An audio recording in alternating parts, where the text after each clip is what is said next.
Hello everyone and welcome to the core range run through of the Turntable Spirits, or number 3, the final one, and this is Smokin Riff. We're finally dabbling with some peat now, and I quite like the colour scheme on this one. Very green, purple, where it kind of stands out a little bit more.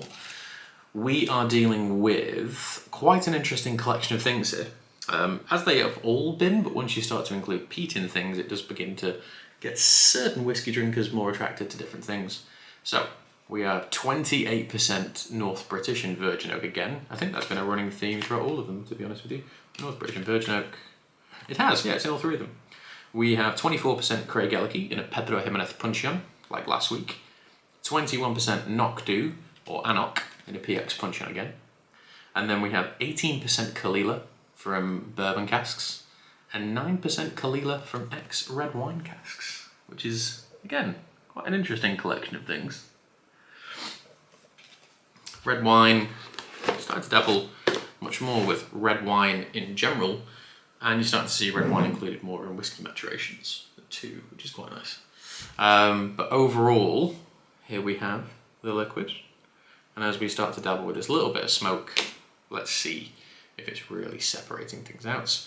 You'll notice I'm using a different glass for this review compared to the last 2, and that's because I accidentally dropped my 2 Copetas, so I have to buy some new ones. So here we are again with a bit of a traditional Glencairn, but let's see what is smoking about this whiskey. Oh yeah. Last week we were talking about like distinctive distillery character. Something about Caol Ila, which is just so different from other Islay whiskies. Always comes across as sweeter. Sweeter. Even to smell, it comes across as creamier. Yeah. Okay. So already, I'm liking a lot of the stuff we can smell on this. There is a wonderful baked good kind of thing going on with this. Think croissant, think like little donut-y things. There's some custardy notes, but again, we've got quite a lot of bourbon casks here. We've got Virgin Oak 2, and then we've got 3 quite powerful single malts. Well, 2 powerful single malts in Craigellachie and Caol Ila, and then Knockdhu in some Knockdhu PX too. Not getting much of that sherry up front.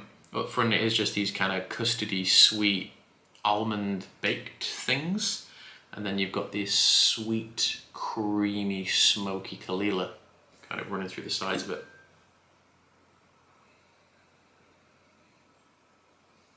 I'm trying to think if this reminds me of anything.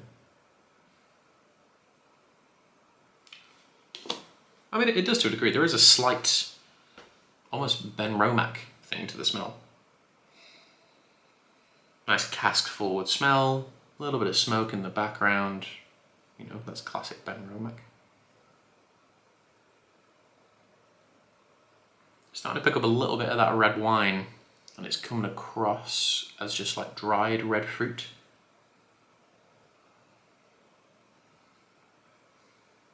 Ooh. And then just on that last inhale, just a little bit of barbecue. That kind of barbecue seasoning that you get on like crisps and stuff. That's being contrasted again with like some lemon, like lemon zest.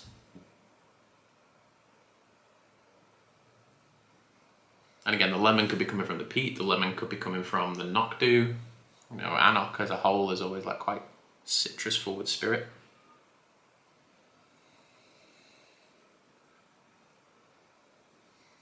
Fun smell, nice and developing. We even get like a corny sort of thing to it, like caramel corn. But I suppose nearly 30% of the makeup of this is grain whiskey and Virgin Oak, so fair. There's quite an interesting point too, because the other, so 28% of this is North British, the other 72% is malt whiskey. And you know, there aren't many blends that claim to have significantly more malt whiskey in them. But this is certainly one of them. I'm just double checking those notes, and yeah, 28% is North British, and then the other 72% is malt whiskey.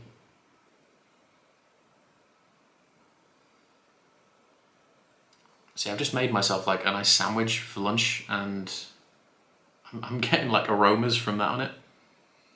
I suppose it's just in my senses at the minute.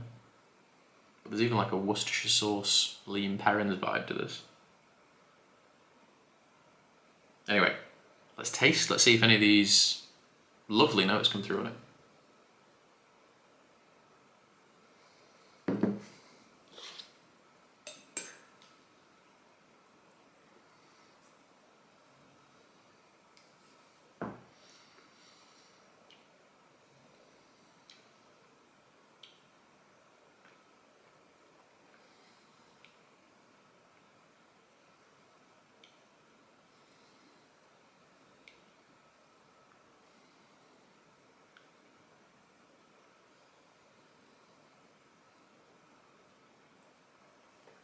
Ooh. What we have here is a tale of two whiskies. Initial arrival, quite similar to the Bittersweet Symphony of last week. We've got this oily, rich, mouth-coating spirit. Super forward with pistachio. I know a lot of people don't like pistachio, but I adore it. So that salty, savoury, nutty style to it. Smoke begins to creep in. Counteracting that, we have the influence of virgin oak, caramel, toffee, almost like a banana fritter, banoffee pie thing. Smoke begins to build. The red wine comes cutting down the middle out of nowhere. It's almost like Moses parting the Red Sea. It's like dryness, instant dryness to kind of divide your tongue amongst these two very, very powerful and building flavours. And the longer you kind of dwell it and move it around your palate, the more Caol Ila begins to push and push and push and push. A point I said about the first sort of small batch run that Alistair and Gordon did of these is that if you're going to involve Caol Ila or any peated product in a blend, you really don't need that much of it. I am not a professional blender. That is not a factual opinion, it's just my opinion. Salt and pepper peated whiskey is like adding chili to food. You do not need a lot of it, but a small amount can go a very long way. I'm not saying they've listened to me because they are professional whiskey makers and I am merely a reviewer who looks at himself in a camera talking about whiskey, very narcissistic. But the tiny additions of this, so overall 27% of this entire blend is peated whiskey, and it's both sources of a Caol Ila in a bourbon cask, very typical, and the smaller percentage is in red wine.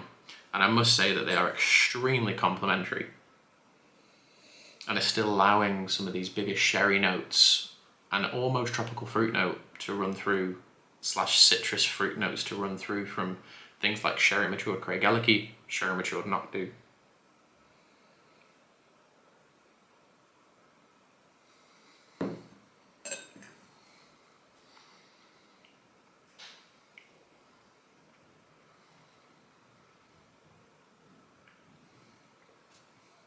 I'm going to say something quite bold, and you can all, the only way you can all disagree with me is if you all go out and buy this and try it. Massive fan of Johnnie Walker Black Label. This is Johnnie Walker Black Label if you let people have fun with it. I know the ingredients are different, but bear in mind that Diageo own Caol Ila and North British, and in the past have owned distilleries like Balmanic. I think they owned Craigellachie at one point. I could be wrong with that. I'm sure there was a Craigellachie Flora and Fauna bottle. There used to be a Balmanic Flora and Fauna bottle. I don't think they ever owned Knockdhu, but it doesn't matter. If they sold those distilleries off, they've still probably got stock left in their own warehouses of it. But if you like Johnnie Walker Black Label, I'll be honest, this isn't minus the age and some textural variances, which this thing is really filling the gaps in, being at a higher strength. It's not a million miles away from Johnnie Walker Blue Label. And it's only 50 or 60 pounds a bottle. Like, it isn't expensive in any way at all. That's my favourite of the three. I did enjoy Paradise Funk. I think if you want just something you can pour and you just want to smell like you're on a tropical beach somewhere, Paradise Funk's the way to go. Bittersweet Symphony's got a lot of stuff going on with it. It's very complex, and even to this point, a week later, there's still things in that whiskey that I can't quite put my finger on. With this, I can name all the flavours. So I feel slightly more at ease with that. But honestly, the profile of it is delicious. The finish of what I'm tasting right now is just like smoky pistachio, rich olive oil texture. There's a slight salty caramel thing, the salt linking the pistachio back to it. And then there's just this like slight kick of like nuttiness that you would expect from sherry matured whiskey. All linking back to this beautiful pistachio note. I'm also a bit of a Caol Ila fanboy, so maybe this is why. Lafroig's my favourite Islay distillery, but like I do love Caol Ila quite a lot. That's really good. If you're honestly looking for a blend just to try something new and not commit a lot financially to a bottle, I don't know why you wouldn't look at this, or any of this range really. It's very comparable to Compass Box products, like beyond comparable.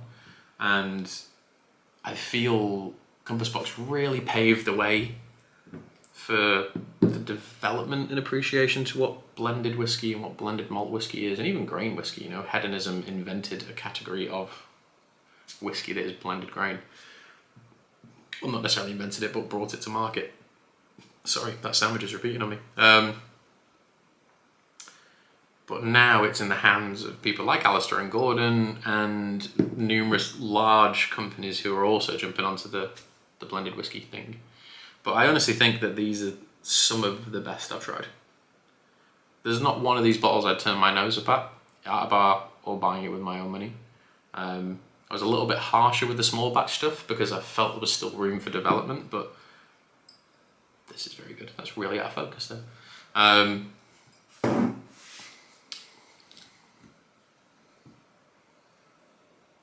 The other annoying thing about this is that with the addition of smoke in that whiskey, it really reminds me of Glengarry, which is just great. It literally reminds me of Benromach and Glengarry, which are two of my favourite whiskey distilleries. Smokin Riff gets a 9. That's an easy walk in the park. You like Benromach, you like Glengarry, you want to try something that tastes a little bit like Johnnie Walker Blue Label but save yourself about £120. Smokin Riff by Turntable. I kid you not, folks. I'm not lying. But anyway, I'm going to thoroughly enjoy the rest of this. Happy Wednesday. I hope you're all having a rather nice time, whatever it is you're doing. And yes, I'll see you again next week. Cheers.